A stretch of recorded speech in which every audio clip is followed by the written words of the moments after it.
time, hopefully, we'll be able to finish assembling the restored 760D pump master. And first of all, I'd like to give a big thanks to the folks at Airgun Flicks here for making me their inaugural giveaway winner, where I got this t-shirt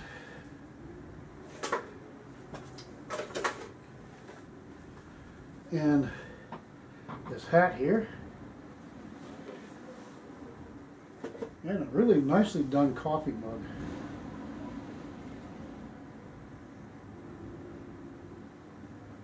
That's cool. And of course, we got my homage to GTA here, to gateway-to-airguns.org. Like the guys in NASCAR, I could sit here swapping hats, and if I started getting into the rest of my collection, that's about that high. I don't know, it kind of makes my face look thinner. That's always good.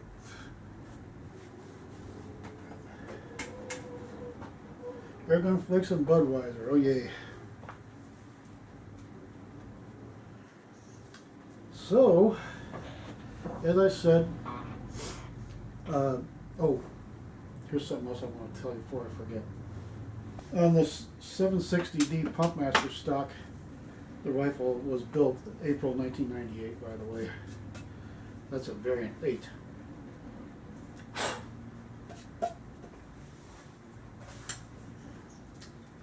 What I didn't do was take 800, I didn't think of this until the next day after I coated it with True Oil and it was dry and everything.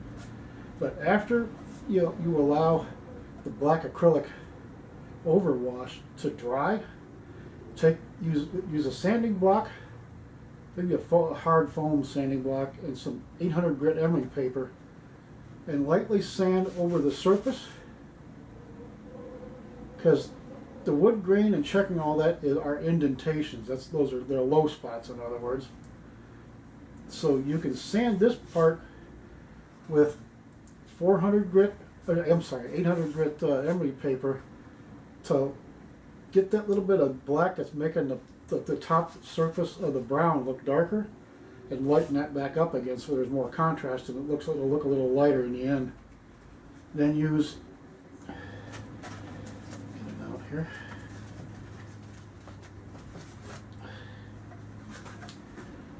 use these green Scotch-Brite pads to like fold one over and use the folded loopy part on the checkering only, so that you can lighten up the high parts, the points, the diamonds.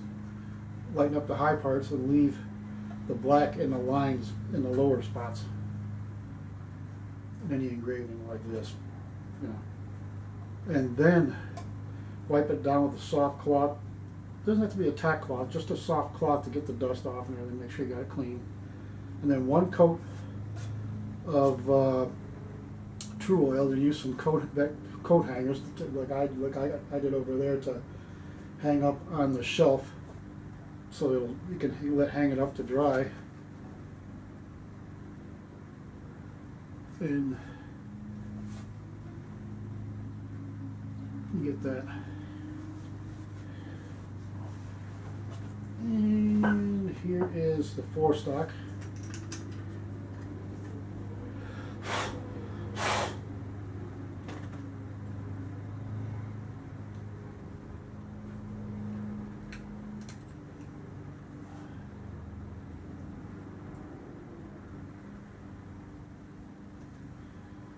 Not bad. Looks sort of like black walnut, but I kind of wish I'd have thought. I thought this idea with 800 grit emery paper like 3-4 o'clock in the morning when I woke up and couldn't get back to sleep. So next time, it's a process where you have to learn how to get it to come out looking right.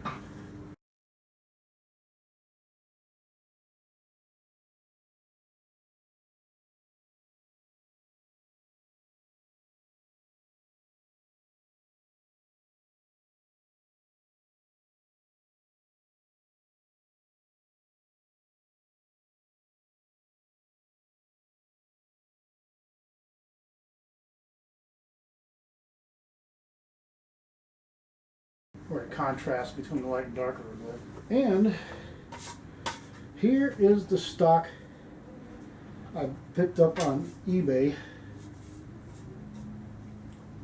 It also came with the bolt and nut, and I've since cleaned it up. I don't know if you guys can see it. I'm trying to get some angles here. This one it's smoother than the D. This is like the stocks used on, like the one on the bottom back there, that is a variant 4 from 75, 77. Because it's got the white cap on the butt plate, all sonic welded. But it's also got, it's basically smooth with wavy grain patterns molded into it, like the two over there.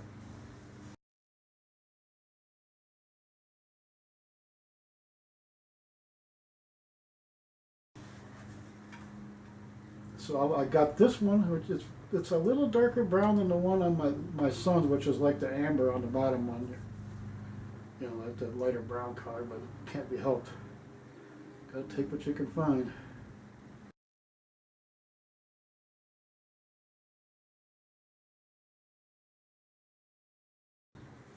I'll just have to make do on his.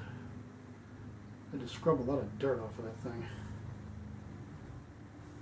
But even the butt plate is in very nice condition. Look at that. Nice and smooth. And once again, it says Coleman right there. I have one over there that doesn't have any name at all right there. I don't know why. Earlier model maybe. But anyway, I want to do the black on this one.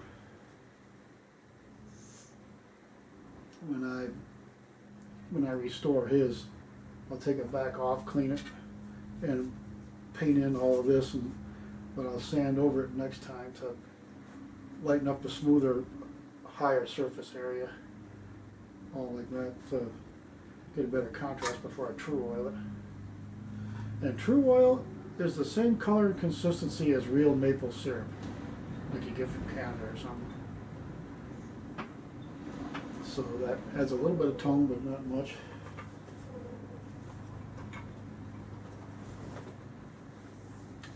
But at any rate, my older brother and Namir of Marine will be getting the 760D with a Simmons 4x32 scope on it, which you will also see mounted, because somebody stole his pumper pistol, as he called it, out of his house out in the country, and so I'm restoring the 760D for him. Shorter barrel, pressed on sights and everything, but doggone, that thing is a tack driver. I carved a star into a Gamo target bullseye at 10 yards with H&N Sniper Light 7.5 grain, 177.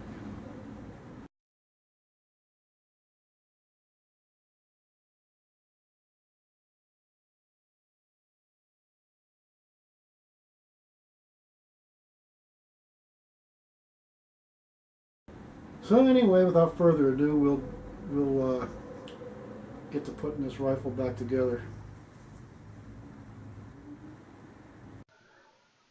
Okay, here we have the tools of the trade I'm going to be using, so to say, and bag of parts and boxes of small parts and what do you call this stuff again? Oh, I lost a bottle. Well, anyway, lens cleaner. I got to clean the inside and out with of the plastic receiver before I start putting things together. And it's all cleaned up there, as good as I can get. And tried cleaning the outside, but there's those upper left has the doggone stains. I don't know what it is. I can't get it off. I have to try the Birchwood Casey cleaner degreaser. I didn't want to use that real harsh stuff.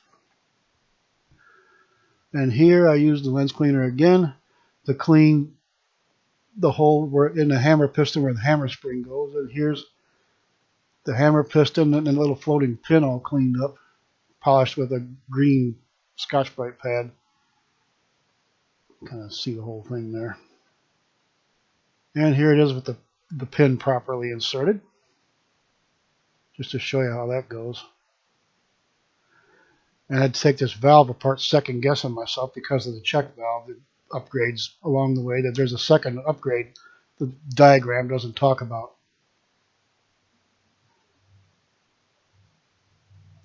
And the bigger white one is the one I took out. It's got the shorter one in there now.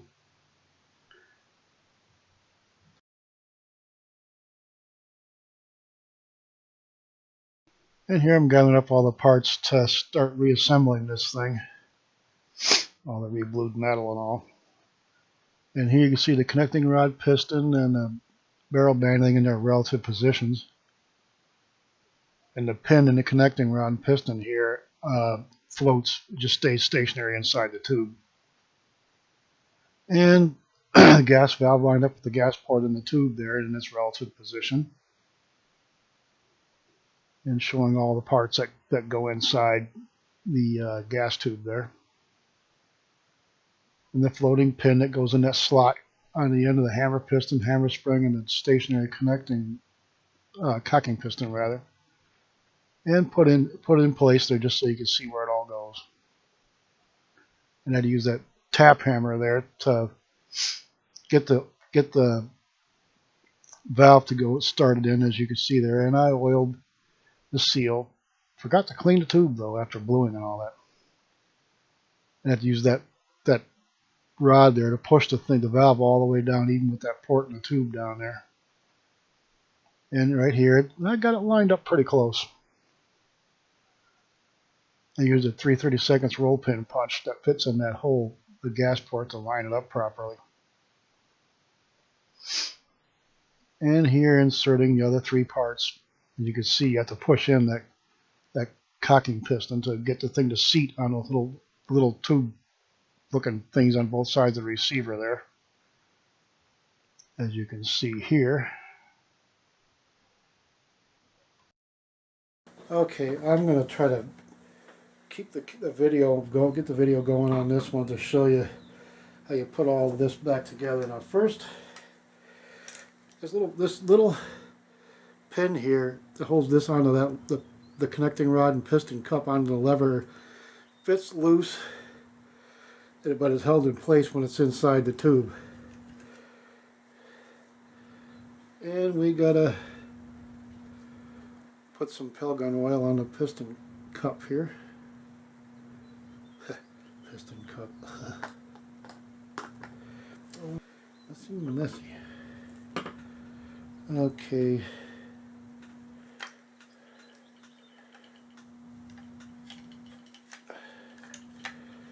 You have to push. Oh, I did it again. Anyhow, you oil the piston cups. You stick it in there, and this lever has to line up. Just get in there. You quit. Has to line up with the slot. Long story short.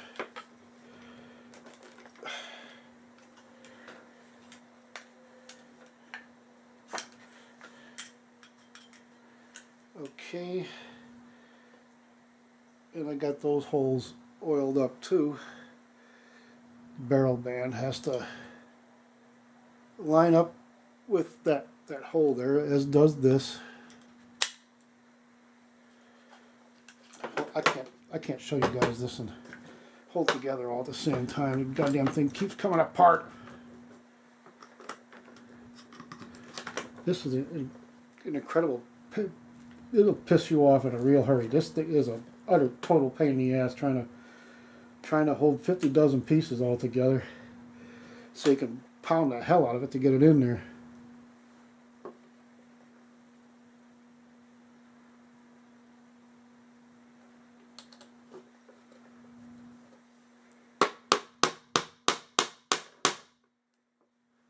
Use my bricklayer's hammer here.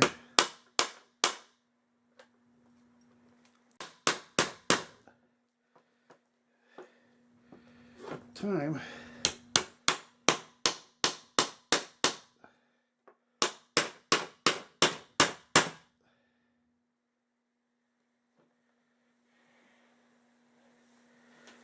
Okay, where'd the front sight go? Oh, there it is. Hold on.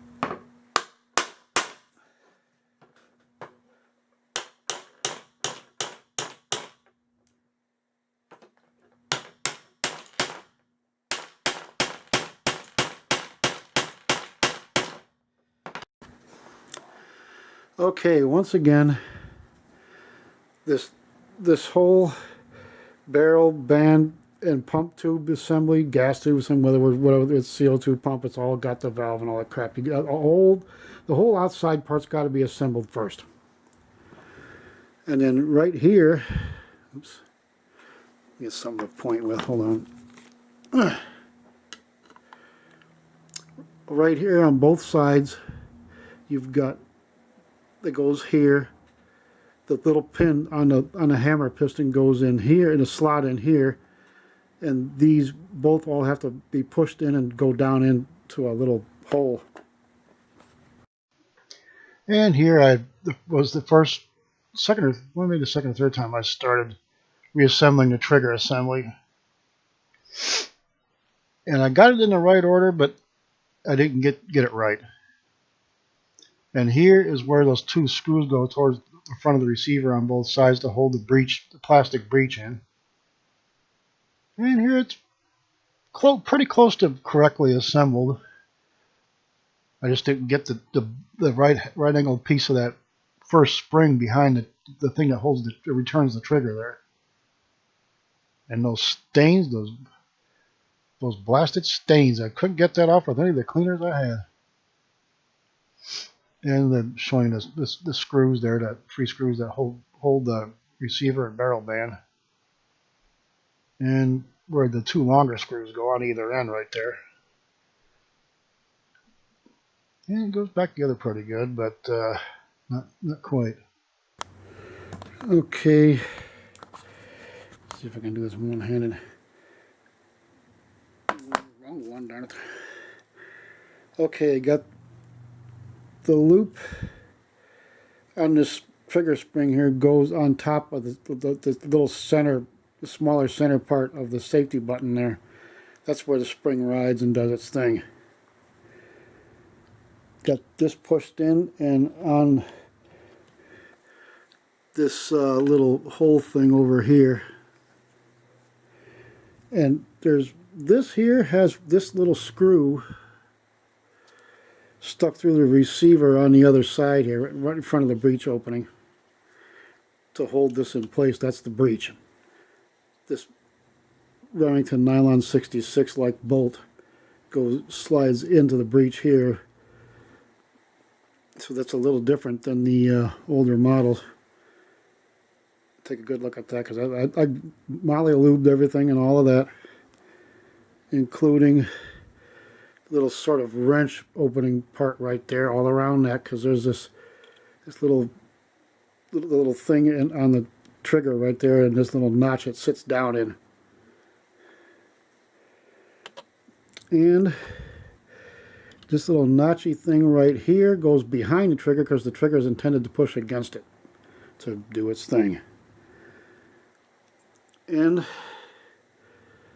right here is the BB magazine switch, and the stamped steel nut they use in these later models for the buttstock bolt. And here I was relieved to find that the press-on front sight pressed on firmly again. And I had to grease that little U-shaped thing with moly paste on the rear sight to tap that into place. That worked out pretty good. And here it is basically together. Haven't cleaned it yet, but it's looking pretty good. But I was to learn that the new parts weren't going to let the thing seal. And those dang stains, I couldn't get that off with Birchwood Casey cleaner degreaser or lens cleaner or anything. Here I found out that Rem oil and a cleaning patch took it right off. You just have to find the right solvent base kind of, thing. But I did have to use the moly paste to assemble some things, like all those parts you see there to put the elbow back together. And the trigger parts. You had to get the tip of that spring behind that little lever right there, because that's the trigger return assembly. Those two pieces right there. And push that lever way back up into the barrel like you see there when you put the trigger in, so it looks just like that, so it'll make the trigger return properly. You can see them both in their proper position. And make sure you use moly lube on the shaft and all that stuff. And including in the middle of the safety button there, so everything works, and that's properly greased right there. So that's how everything really goes. The diagrams don't show you that. And here the longer piston and the brass exhaust valve stem have to be used rather than the short piston and the plastic tipped exhaust valve stem in the picture there, in the bag rather. So I found out through trial and error I had to polish up the old one, the old original 98 one here. You actually see my reflection in the shaft. And here is an interesting one, the casting date mark. Very typical, even like we used at Ford. You can see it's pointing at February 1998 when this part was cast. The rifle wasn't actually built till April. And here you can see a comparison, all the inside parts in their relative positions, and the new exhaust valve stem compared to the old one, which is brass. You can see there that the plastic one's too skinny on that collar. It will not work. And again, here we have it all put back together on the umpteenth time. It's like the 4th time out of the part. And, greasing the middle of the safety button and all that stuff, so everything is still a firm trigger pull, but it's smooth. That stuff really works. Dielectric grease works good too. But anyway, here it is, all said and done, put back together. Looks a hell of a lot better now than it did before, doesn't it? Okay. After taking it apart 4 times, I finally came to a couple of realizations. Number 1, with these rebuild kits, don't. Because I found out the hard way, as you've seen in pictures and comparisons I did, the collar right there on this new exhaust valve stem is skinnier than the stock one, and thereby isn't putting enough pressure on the check valve and spring assembly to keep the valve closed after you pump it, so it doesn't pump the air straight out the barrel. And number 2, they're putting pieces in these kits for, say, the 760 A through D roughly, that are for the earlier models, like the shorter check valve piston here. This has to go with that metal rod, like aluminum rod. It's about that long and roughly the same base diameter as this thing, and the spring goes behind both of those, as you saw when we were putting the valve back together for the 760 variant 1.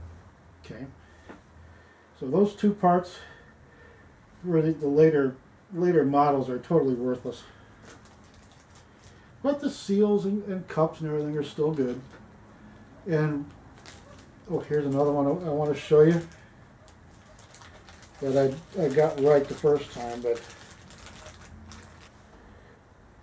be with you in a second. Hold on, I got a monkey with this bag of monkey balls. Okay, anyway,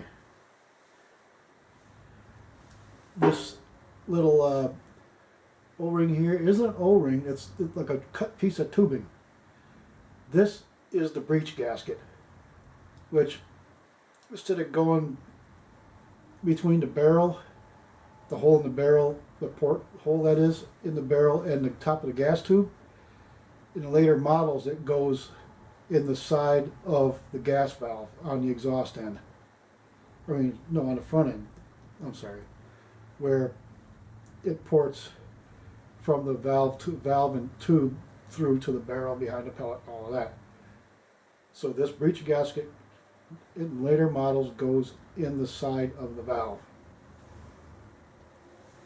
That's actually still in pretty good shape. That was the old one.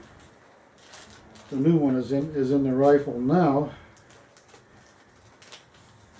and with, like I said, with the collar part here on the old one being wider, I polished the whole thing up real good, shaft and all, as you saw in the pictures,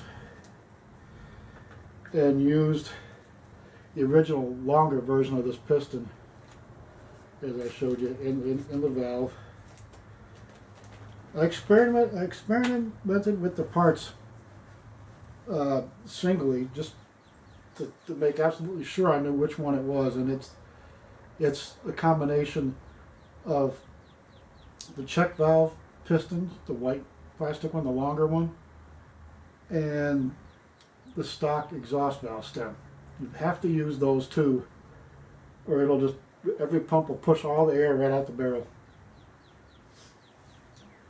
And speaking of which, here it is. Here it is, all said and done. With the Simmons 4x32 scope, 22 Magnum.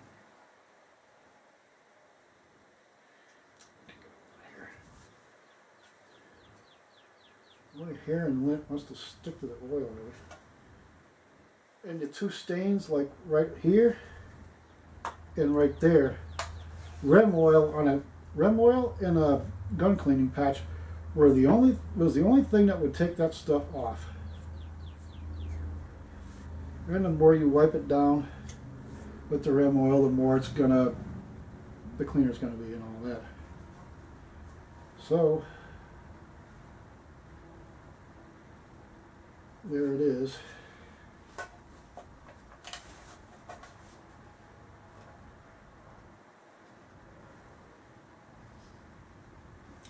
And this front sight there, when the barrel and the pump tube were scaled with rust, that thing was so loose it was just about falling off. It's press fitted now, it pressed on real tight after the barrel's been polished and reblued. And here's a shot of the way that the rifle looked when the moderator from Gateway to Airguns.org sent it to me.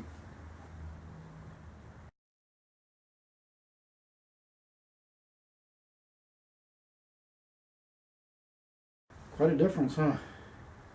And now that I got it fixed, it sounds to me like 2 pumps now sounds like 4 to 6 pumps used to. And that's pretty firm at 2 pumps even. And you have to grease the center of this little safety button to make that little elbow on the spring slide around on it. Manual cocking.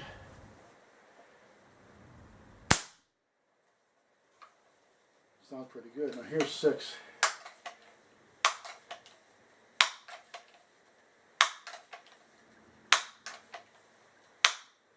Pretty firm.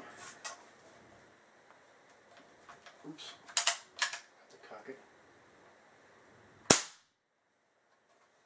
So 10 pumps. 10 pumps is going to be nice. Going to shoot good and hard at 10 yards or 10 meters, which is 12 yards. But you know, let's settle on everything.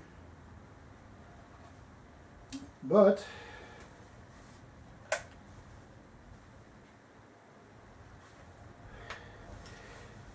well, I think my brother's going to like it. I'm just glad that I finally got it right. And all the bluing and all the rebluing and refinishing, the overwash I did here could look better when it's a process I'm working on. I'll get that right. I think he'll like it for shooting rabbits and stuff around his yard. He says he got a problem with a lot of rabbits, and this should take care of it at 10, 15, 20 yards. This thing was shooting pretty good when I first got it. It was all rusty and everything, and now it still looks better, and I finally figured out a few things with these rebuild, so-called rebuild kits. It's better than ever. So that's it for this Resto. Good Lord willing, the creeks don't rise. We'll see you again.